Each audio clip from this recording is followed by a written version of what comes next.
Good morning, students. Welcome in your SST class, and we are continuing with the same chapter number 11, the development of medical science.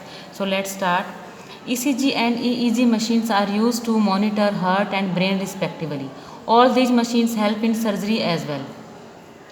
Laser is used to perform delicate operations without cutting the disease part of the body. जो laser है वो कहाँ पे use किया जाता है operation करने के लिए, और उस टाइप का ऑपरेशन जिसमें कि जो बॉडी पार्ट है उसको कट ना करना पड़े. लेज़र की full form light amplification by stimulated emission of radiation. Okay, तो ये था हमारा topic other machines. Our next topic is surgery. So let's start. Surgery is a process by which the doctors can cut or remove the sick or damaged part of the body. कि surgery एक process है जिसमें कि जो doctor हैं वो हमारी body का जो पार्ट डैमेज हो चुका है या फिर जो सिक पार्ट है उसको कट करके रिमूव करते हैं. Surgery was practised in India in ancient times. There were many surgeon in ancient India who knew a great deal about the human body. Surgery है वो एंशियंट टाइम से इंडिया में use की जाती है, और उस टाइम भी हमारे पास बहुत से ऐसे सर्जन थे जो कि इसके साथ डील करते थे. They carried out surgical operations. Today hospitals are equipped with a variety of instrument and technologically advanced machine to perform surgery. और अब क्या है, हमारे पास बहुत सारे ऐसे एडवांस टेक्नोलॉजी है हॉस्पिटल में और इंस्ट्रूमेंट है जिससे कि हम सर्जरी परफॉर्म करते हैं. Today vital organs like kidney और heart can be transplanted with the help of surgery. और अब इस टाइम में तो जो हमारी वाइटल ऑर्गन्स जैसे कि किडनी और हार्ट है उनका ट्रांसप्लांट भी होने लग गया है by surgery. Modern surgery has made life safer and longer. जो मॉडर्न सर्जरी है इसने जो पीपल की आदमी की लाइफ को सेफर और लॉन्गर बना दिया है.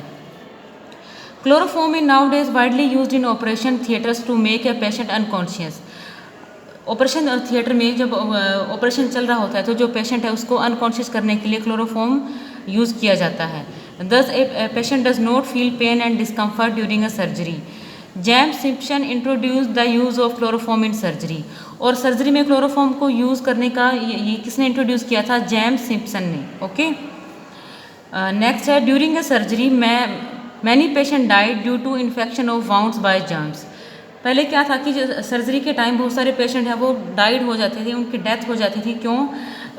जर्म्स के इन्फेक्शन की वजह से. तो उसके बाद Joseph Lister started the use of carbolic acid to kill germs in operation theatre.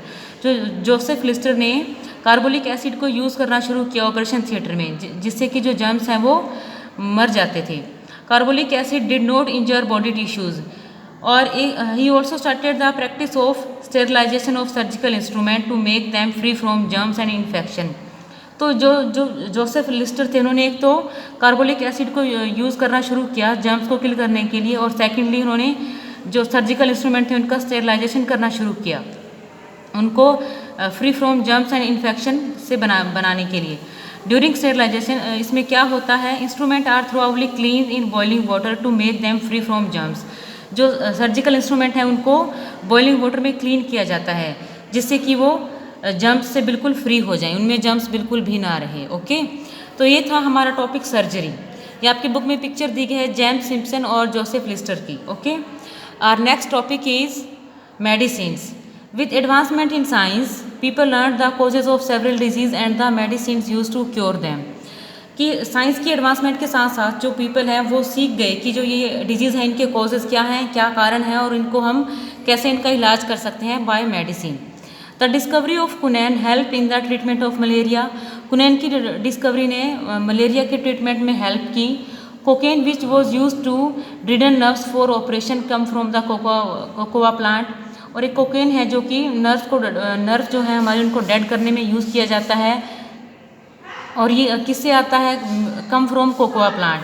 Caster oil come from castor beans. और जो कास्टर ऑयल है वो कास्टर बीन से बनाया जाता है. Discovery of all these medicine help to cure many diseases. और ये सारी जो मेडिसिन है इनकी डिस्कवरी ने बहुत सारी जो डिजीज़ हैं उनको क्योर करने में, उनका इलाज करने में हेल्प की है. ओके, और नेक्स्ट टॉपिक इज़ एंटीबायोटिक्स. कि एंटीबायोटिक्स की शुरुआत कब हुई? Antibiotics are a recent discovery. Penicillin was the first antibiotic to be discovered. और जो फर्स्ट एंटीबायोटिक डिस्कवर किया गया वो था penicillin. It was discovered by Alexander Fleming, और इसको किसने डिस्कवर किया? अलेक्जेंडर फ्लेमिंग ने। Chloromycetin and streptomycin were discovered later. सबसे पहले जो एंटीबायोटिक था वो था पेनिसिलिन, और सबसे पहले जो डिस्कवर्ड हुआ, उसके बाद बाकी जो एंटीबायोटिक्स हैं उनकी डिस्कवरी हुई। Antidotes are substance which prevent the action of poison, और उसके बाद एक एंटीडोट्स एंटीबायोटिक का नाम है जो कि जो पॉइजन का असर होता है उसको कम करने के लिए, रोकने के लिए यूज़ किया जाता है। ओके, तो ये था हमारा एंटीबायोटिक्स जो डिस्कवर्ड हुए और जो अभी भी यूज़ किए जाते हैं। Our next topic is prevention of disease through vaccination, कि जो डिजीज़ की प्रिवेंशन है उसको हम वैक्सीनेशन के थ्रू कैसे रोक सकते हैं। A famous doctor Edward Jenner of England paved the way for vaccination. एक इंग्लैंड के डॉक्टर थे एडवर्ड जेनर, उन्होंने ही जो वैक्सीनेशन का रास्ता है वो तैयार किया। Through vaccination the body is made to develop a defence system which makes it immunate from disease. Vaccination से क्या होता है कि जो हमारी बॉडी है वो एक डिफेंस सिस्टम क्रिएट करती है, जो जिससे हमारा इम्यून सिस्टम है वो स्ट्रॉन्ग होता है और हमें डिजीज़ से बचाता है। Smallpox was a dreaded disease in 18th century, thousands of people died of it. कि 18th सेंचुरी में स्मॉल पॉक्स नाम की जो डिजीज़ थी, महामारी जिसको बोला गया, और बहुत सारे थाउजेंड्स ऑफ पीपल जो हैं इस बीमारी से उनकी डेथ हो गई। The discovery of vaccination is an interesting story. जो वैक्सीनेशन की डिस्कवरी है उसके पीछे एक इंटरेस्टिंग स्टोरी है जो हम नेक्स्ट वीडियो में रीड करेंगे। Okay, so this is all about for today students. Thank you.